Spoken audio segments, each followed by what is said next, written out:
Hello, ladies and gentlemen. Here we are with season 2, episode 2 of the Common Caveat podcast. And today's topic is about a famous story of a migrant worker named Maria in Seattle, Washington in 1977, where she allegedly separated from her body at a hospital and was floating up to a shoe on a window ledge of the hospital.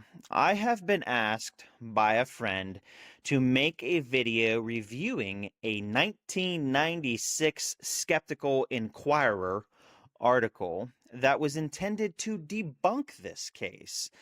Today, I'm going to be skeptical of the skeptics and ask, did the article accurately represent the details? What did it omit, and what can modern research teach us about the phenomenon they dismissed? My name is Matthew Sabatine, and welcome to the Common Caveat, where I help you navigate the crossroads of the Christian faith, science, and the human experience. So grab a cup of coffee, settle in, and join me as we unravel this tale of a shoe, a skeptic, and the search for answers. Right off the bat, the Skeptical Inquirer's article is titled Maria's Near-Death Experience, subtitled Waiting for the Other Shoe to Drop. Their thesis seems to be that near-death experiences, abbreviated as NDEs, are not evidence for life after death, but instead are equivalent to vivid dreams or hallucinations of a dying brain. To crystallize their point, they cited James Alcock of 1981 to argue that the persistent belief in life after death in this scientific age is a symptom of human frailty and unwillingness to accept bodily death as the absolute, inevitable end. The authors of the article are Hayden Ebern, Sean Mulligan, and Barry L. Beyerstein. And at Simon Fraser University, Ebern was an undergraduate in psychology, and Mulligan was a graduate in biological sciences. Beyerstein was a psychology professor at the same university and was known for his scientific skepticism against claims of the paranormal. Kimberly Clark Sharp was one of their targets for criticism.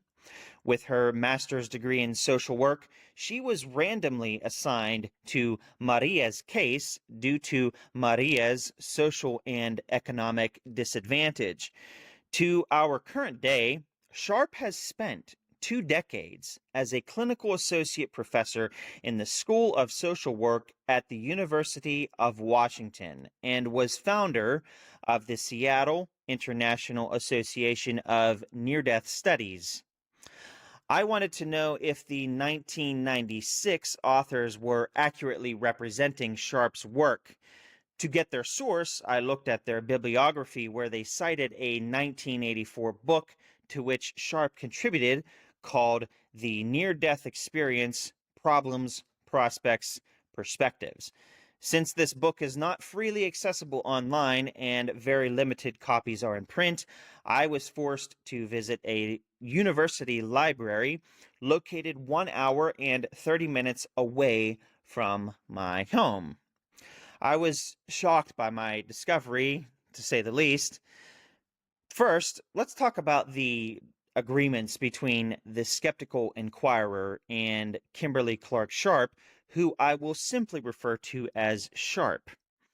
Both agree that Maria was a traveling laborer and visiting friends in Seattle when she was struck with a heart attack that later resulted in cardiac arrest. She was transported by paramedics to a coronary care unit at Harborview Medical Center in Seattle. The staff's close monitoring and Maria's good health enabled quick resuscitation and intubation that helped restore her oxygen.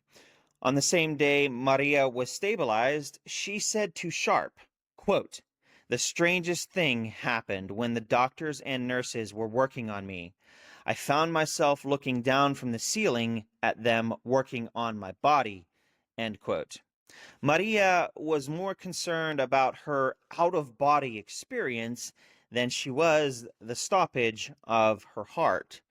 Initially, Sharp assumed this to be explained by something called confabulation, which is the unintentional distortion of memories with a genuine belief in the inaccurate information. Sharp assumed that Maria must have seen the staff, the equipment, and emergency procedures long enough to have a basis for the construction of false memories that would be accepted as reality after the cardiac arrest. She could have had more time to hear what was happening around her, since hearing is the last sense to cease in the process of consciousness loss. Initially, Sharp could have been on the non-spiritual skeptics side of assuming that NDEs can be boiled down to a, quote, sensory-deprived and oxygen-starved brain, end quote, hallucinating visual images that are substituted from external reality to cope with traumatic changes. But Sharp was persuaded against her initial skepticism after Maria continued her story. Maria found herself launched to the outside area at the driveway leading to the emergency room and levitated toward a tennis shoe located on a window ledge of the third floor of the north side of the building. Her instantaneous transportation to the outside was enabled by just the thought of it, or so she said. Sharp found this to be a bit remarkable, since the darkness of the night couldn't allow Maria to study the outside environment prior to entering the building. Sharp figured that Maria must have left her bed and went to the window to study the outside for arranging this into her confabulation. But then Sharp realized something. How could, or why would, a heart attack patient even try to approach the window from their bed when they are attached to medical monitoring devices? Maria needed someone to corroborate her surreal and otherworldly experience, so she asked Sharp to retrieve the tennis shoe, which Sharp did, but with initial hesitation as she couldn't view it from the ground before going to each of the third floor rooms with very narrow windows that made it difficult to see the ledge without pressing her face onto the screen. Sharp eventually found the right room with a window that would allow her to see the tennis shoe below. But Sharp states that Maria mentioned a specific spot on the toe of the shoe and the lace under the heel, which were details not viewable from Sharp's physical position, suggesting that Maria had to be looking at the shoe from the outside and not the inside of the building. Obtainment of the shoe in Sharp's hands was evidence that Maria, in fact, left her body and levitated outside. Now, let's discuss how the Skeptical Inquirer and Sharp disagree. The Skeptical Inquirer states on page 31 of their article, saying, "This was a third-floor window ledge of a patient's room on the west side of the hospital's north wing. The wing faces Puget Sound and a local landmark known as the Smith Tower. People at the NDE support group the authors attended embellished this part of the story, claiming that the shoe was positioned so that one would have been in the Smith Tower miles away to be at the correct angle to see it. Then, of course, it would have been much too small to recognize from that distance." This is quite the accusation to make, as the Skeptical Inquirer provides no direct substantiation or clarification as to how or where the embellishment was made. Eburn and Mulligan claimed to have visited Sharp's NDE support group, but gathered no quoted statements from either the members or Sharp that could build a direct contextual case of embellishment. We are simply expected to accept the skeptical inquirer's word at face value, which to me is unacceptable. Since we know that people like to dramatize stories over time, it is tempting to assume that embellishments arose from inconsistencies between Sharp's original account and how others retold it. But we would be dishonest to assume this exactly for Maria without the inconsistencies demonstrated by documented statements from Sharp and the support group members. Considering the skeptical inquirer's reputation of rational skepticism and evidence-based critiquing, the omission of documented statements should raise many eyebrows. If the skeptical inquirer wanted to live up to its reputation for robust science, it should have distinguished deliberate exaggeration from the natural variances of oral storytelling, thereby relying on documented discrepancies to demonstrate memory lapses and interpretive differences instead of speculations. Perhaps there was a misunderstanding of the NDE support group's intent. If they had used hyperbole to highlight the extraordinary nature of the case, Ebbern and Mulligan could have misinterpreted the shoe's exact visibility. We also must consider possible bias against the NDE community and possible selective reporting of ideas and statements that lacked full context. Perhaps Ebbern and Mulligan could have inferred the embellishment based on their visit to the hospital where, quote, they placed a running shoe of their own at the place Clark described and then went outside to observe what was visible from ground level. They were astonished at the ease with which they could see and identify the shoe, end quote. That is from page 32 of their article. But their investigation seems to be complicated by the fact that new architectural developments were done underneath the window by 1994. The boys made their hospital visit after 1994, and Maria's NDE occurred in 1977. To me, there's a huge time gap there, ladies and gentlemen. Ebbern and Mulligan apparently want us to think they've justified themselves by saying their vantage point was worse than Sharp's, but they were still able to see their shoe from further away. They provided a black and white blurry picture of the fence preventing a closer stance toward the visible windows.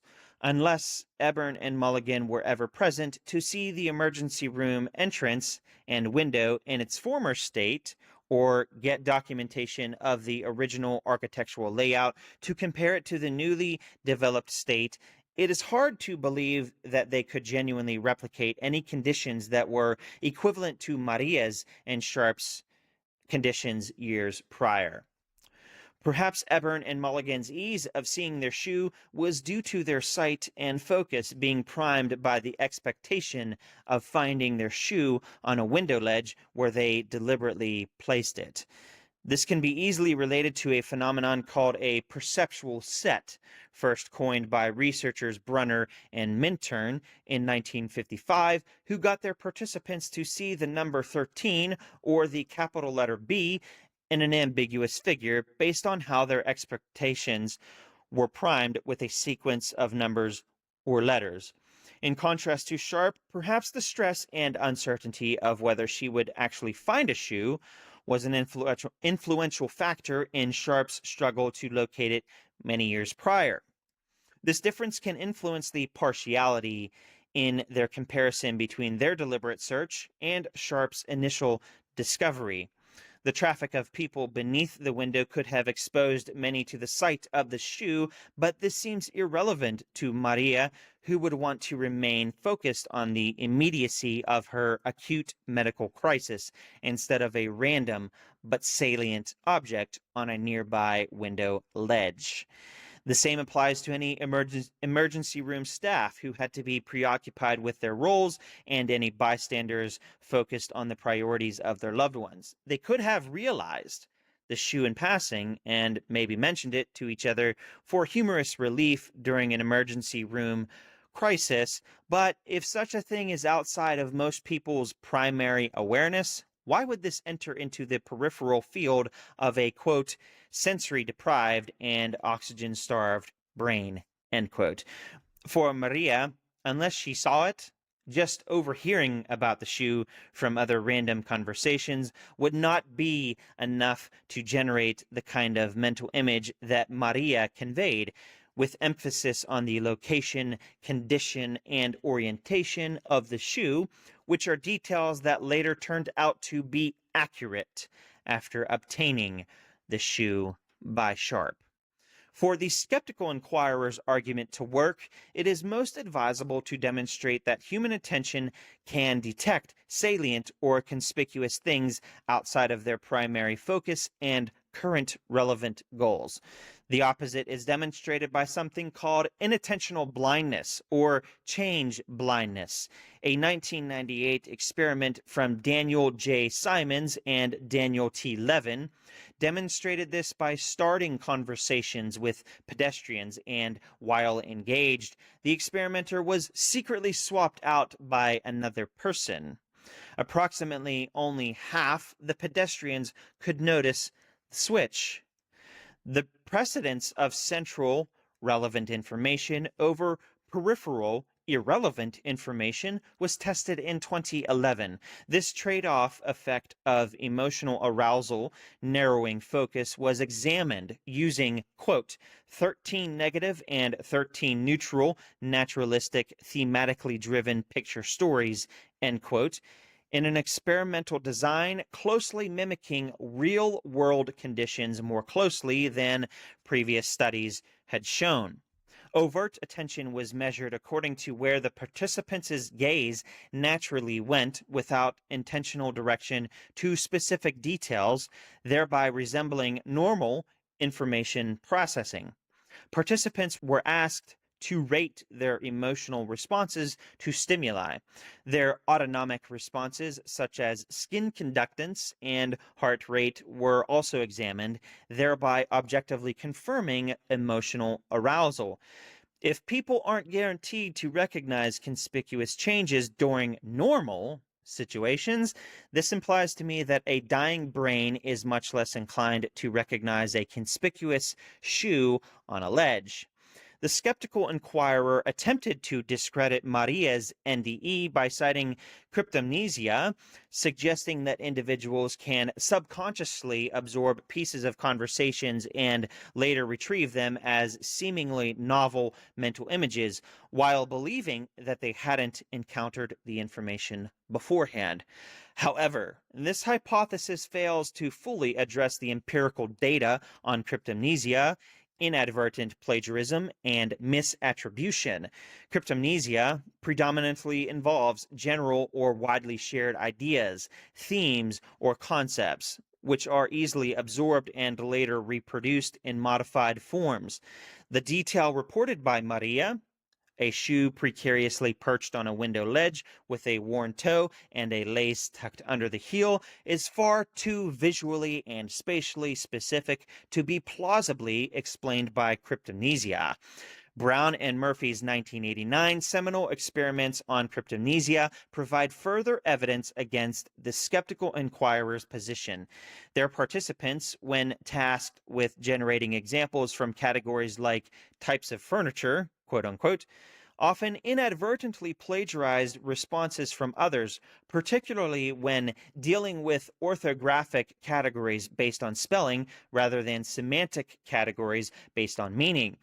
Notably, participants were most likely to reproduce examples from the person who spoke immediately before them.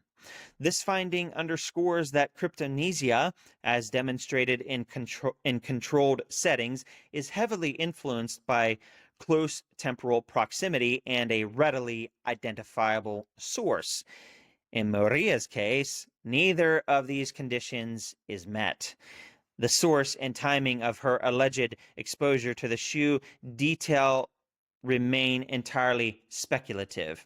While cryptomnesia cannot be completely ruled out, its plausibility as an explanation for Maria's NDE is significantly questioned by the nature of the detail itself and the established characteristics of cryptomnesia as revealed by Brown and Murphy's research.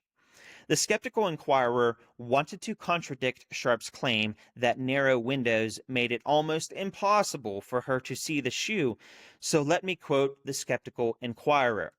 When Eburn and Mulligan visited the third-floor wards at Harborview, they did not find this to be the case at all. They easily placed their running shoe on the ledge from inside one of the rooms, and it was clearly visible from various points within the room. There was no need whatsoever for anyone to press his or her face against the glass to see the shoe. In fact, one needed only to take a few steps into the room to be able to see it clearly. To make matters worse, for Clark's account, a patient would not even need to strain to see it from his or her bed in the room. So it is apparent that many people inside as well as outside the hospital would have had the opportunity to notice the now famous shoe, making it even more likely that Maria could have overheard some mention of it. End quote. This can't be a true equivalent or recreation of Maria's and Sharp's original 1977 conditions if new architectural developments were made in 1994 before the boys made their visit. What appears to be a slam dunk refutation against Sharp's case is actually a glaring problem for the skeptics here. Kimberly Clark Sharp published a 2007 response to the, quote, magazine written by two college students who misrepresented the facts and made unwarranted assumptions to support their beliefs, end quote. And that's how Clark describes it. To counter the claims of embellishment, she stated that, quote, the story has not changed an iota since day one, end quote, while also admitting that she forgot at least one thing: the shoe's Nike logo, which she didn't realize until someone reenacted the event on film with the actual shoe 3 years later. A Philadelphia news team aired the film to the local area, showcasing that the object truly exists. Sharp's 2007 publication recalls a telephone conversation with the college boys and an agreement to meet with them in support of what she perceived as passionate and authentic interest from them. However, Sharp says, quote, they never mentioned investigating Maria's case, writing an article involving a third author, or planning to submit an article for publication, end quote.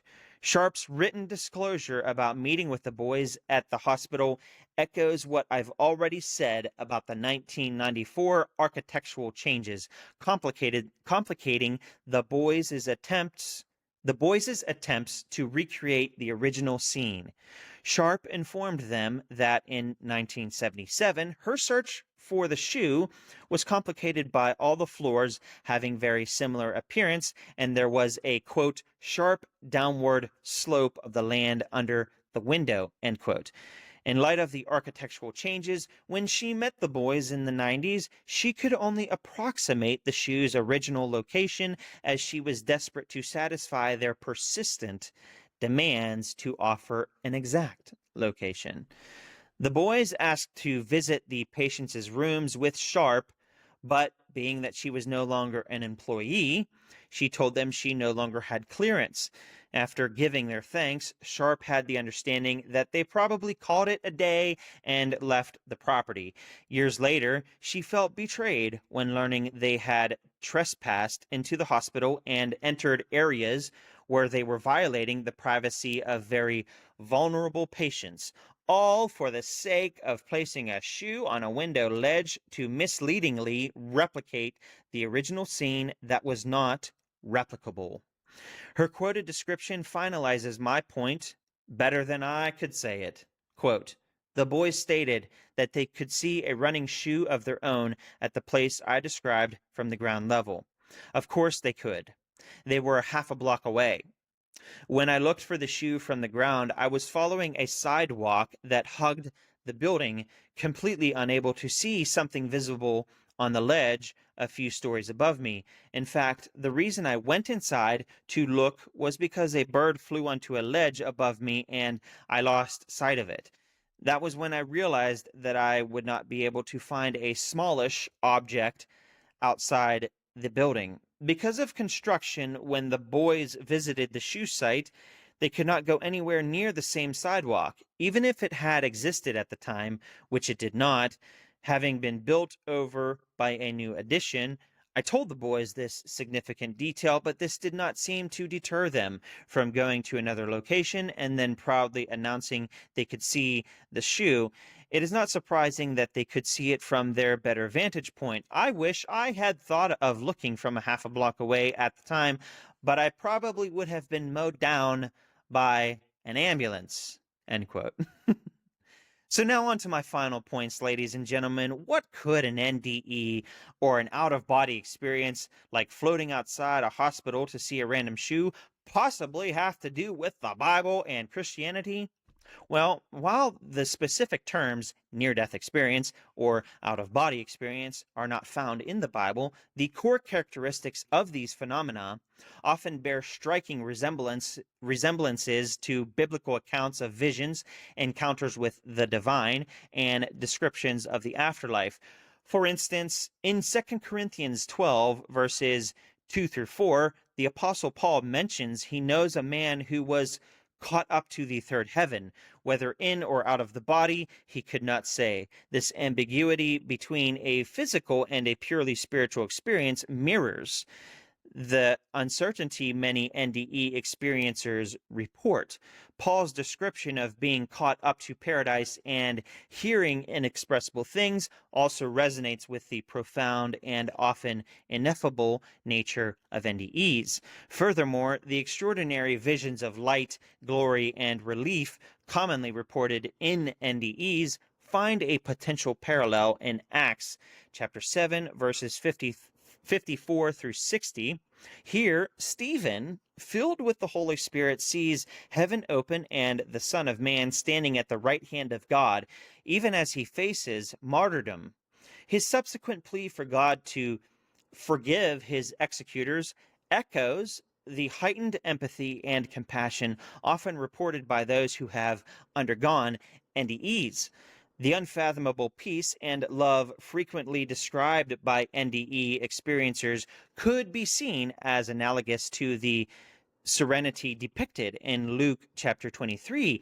In this passage, as Jesus is crucified, he assures the repentant thief beside him, "Truly, I tell you, today you will be with me in paradise." This promise of a peaceful transition to a realm beyond earthly suffering aligns with the sense of tranquility often associated with NDEs.